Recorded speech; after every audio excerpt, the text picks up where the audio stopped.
તો આ તરફ સુરતના કિમ વિસ્તારમાં મેઘરાજાએ કરી છે ધમાકેદાર બેટિંગ। કિમ 4 રસ્તા નજીક ફિરદોસ શોપિંગ સેન્ટરમાં પાણી ભરાયા છે। ઘૂંટણસમાં પાણી ભરાતા દુકાનદારો તેમજ લોકોને ભારે હાલાકી વેઠવાનો વારો આવ્યો। વરસાદી પાણીનો નિકાલ ન થતાં લોકો મુશ્કેલીમાં મુકાયા છે। તો ડ્રેનેજ લાઇન બ્લોક થતાં દુકાનોમાં વરસાદી પાણી ઘૂસી ગયા છે। ઘૂંટણસમાં પાણીમાંથી પસાર થવા દુકાનદારો તેમજ લોકો મજબૂર થયા છે।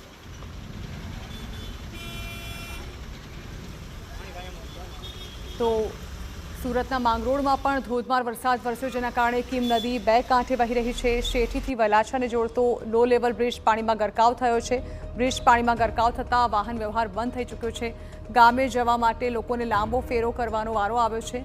હાઈ લેવલ બેરલ બ્રિજ બનાવવાની ગ્રામજનોએ માંગ કરી છે। વિદ્યાર્થીઓ અને નોકરિયાતોને ભારે હાલાકી ભોગવવાનો વારો આવ્યો છે।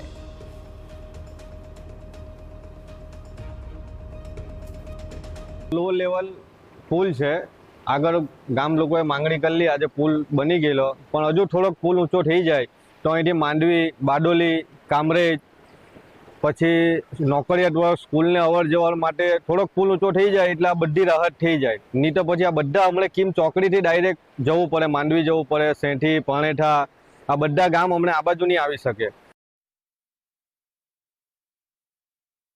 માંગે છે કે અહીંયાથી આવતા જતા બધા વિદ્યાર્થીઓ અથવા નોકરી કરતા બધા જ લોકોને તકલીફ પડે છે, એટલે આ રસ્તા ઉપરથી નહીં આવે, એટલે કિમ ચોકડીથી ફરીને આવે એ બહુ ઘણું લાંબુ પડે છે।